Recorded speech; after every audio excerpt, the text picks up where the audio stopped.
E aí, eu sou o Alak e seja muito bem-vindo a mais um vídeo aqui no canal. Hoje vamos falar do conto de Dagon, que está presente nesse livro aqui, que eu trouxe aqui o unboxing dele pro canal, e se você quiser ver o vídeo dele, pode entrar aqui no primeiro comentário fixado que eu deixei, que vai ter o link, mas espera aí, é só depois que você assistir esse vídeo inteiro, beleza? Mas então, para começar esse vídeo, vamos direto ao ponto. A nossa história começa com o nosso protagonista, que não tem nome, então bora chamar ele de Zeca, beleza? O Zeca é supervisor de carga em um navio. Eles estavam passando lá pela parte mais aberta do Oceano Pacífico. Acaba acontecendo que, por um grande azar, uma grande guerra tinha se iniciado e esse navio do nosso protagonista, o navio do Zeca, foi atacado por um cruzador alemão. E ele, toda a sua tripulação foi feita refém nesse cruzador. Mas até que aí não foi tanto problema assim, porque os alemães eram bem liberais. A ponto de que em apenas 5 dias o nosso protagonista, o Zeca, conseguiu fugir em um bote com água e provisões.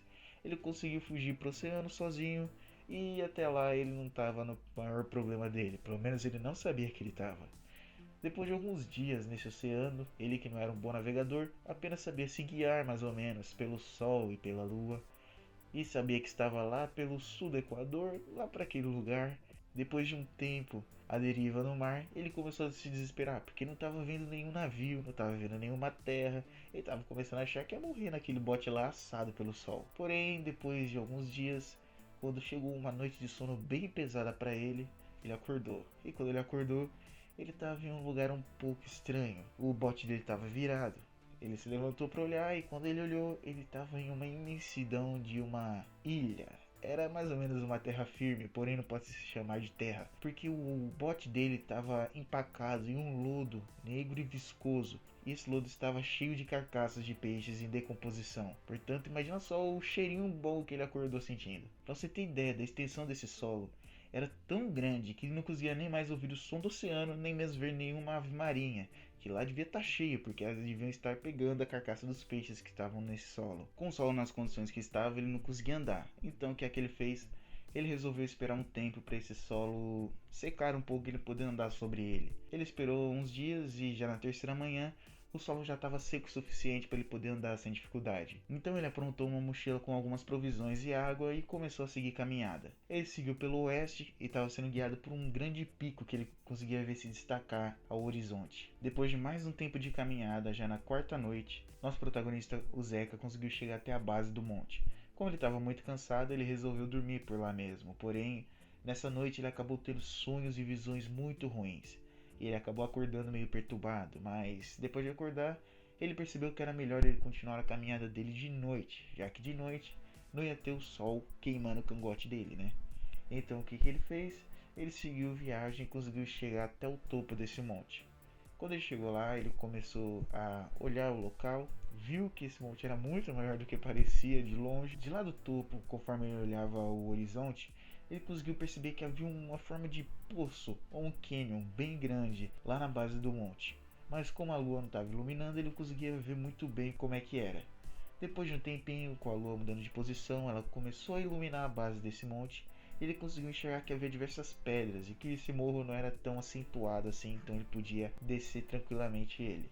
Então foi isso que ele começou a fazer. Ele foi descendo e conforme ele foi descendo, a lua foi mudando de posição e ele começou a conseguir enxergar o que tinha mais no fundo desse canyon ou poço. E ele conseguiu avistar um objeto muito grande. Era uma espécie de uma rocha que tinha cerca de 90 metros e que subia em degraus. E nessa rocha, os poucos raios de lua que chegavam até ela eram refletidos. E ele conseguia enxergar que ela se tratava de um monólito. Nesse monólito havia algumas inscrições, e nessas inscrições era possível ver enguias, baleias, moluscos, peixes e essas coisas. Além desses desenhos também havia alguns hieroglifos que era diferente de tudo que ele já havia visto em livros. Quando ele reparou também no pé desse monte, ele conseguia ver que havia água passando por ele. E além disso, nesses desenhos, nessa pedra, havia criaturas que também não eram conhecidas pela humanidade, mas que era possível ver suas carcaças se decompondo lá no pé desse monte. Ele notou que nesses desenhos havia mais algumas coisas, que era meio que representação de alguns seres parecidos com seres humanos, porém que tinham nas mãos e nos pés membranas, e além disso tinham lábios largos e flácidos e olhos bem inchados. E o mais estranho era que em um desses desenhos, esses bichos parecidos com humanos, um deles estava matando uma baleia, porém essa baleia era só um pouco maior que esse bicho.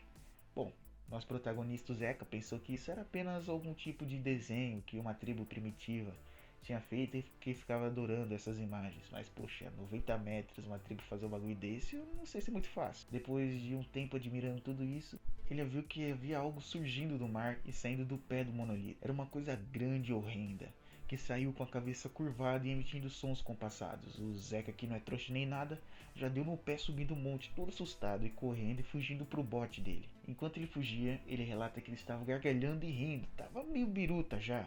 E que além disso ele se lembra de que teve uma grande tempestade, porque ele ouviu o som de trovões.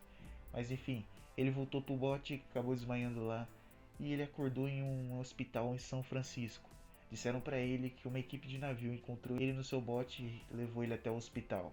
Ele tentou falar com esse pessoal que salvou ele sobre uma grande massa parecendo uma ilha enorme, essa pedra, essa criatura, mas ele notou que não estavam dando muita atenção para ele, até porque a esse ponto até eu ia estar achando que ele era doido. Então ele desistiu disso. E além disso, essa equipe que salvou ele, que era um navio que estava passando por ali, conta que eles navegando por essas águas onde encontraram ele e que essa grande massa negra não estava mais lá, ou seja, a ilha simplesmente sumiu. Provavelmente voltou para debaixo do oceano. Depois disso, nosso protagonista, o Zeca, voltou para casa, porém ele nunca mais foi o mesmo. Ele diz que é durante a noite que ele consegue enxergar a criatura. Ele até pensa se tudo isso não foi um simples delírio dele lá naquele bote, mas sempre que ele pensa nisso, ele tem visões e lembranças muito vívidas do que ele viu naquele local. Ele não pode mais pensar no fundo do oceano, que ele já começa a estremecer. Ele está traumatizado com o que aconteceu com ele.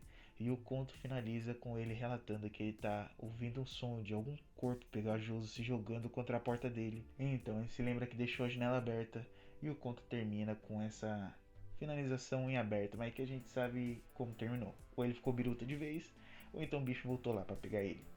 Bom, enfim, muito obrigado por ter assistido até aqui. Espero que tenha gostado desse vídeo. Se inscreve aí no canal e valeu, e te vejo no próximo vídeo.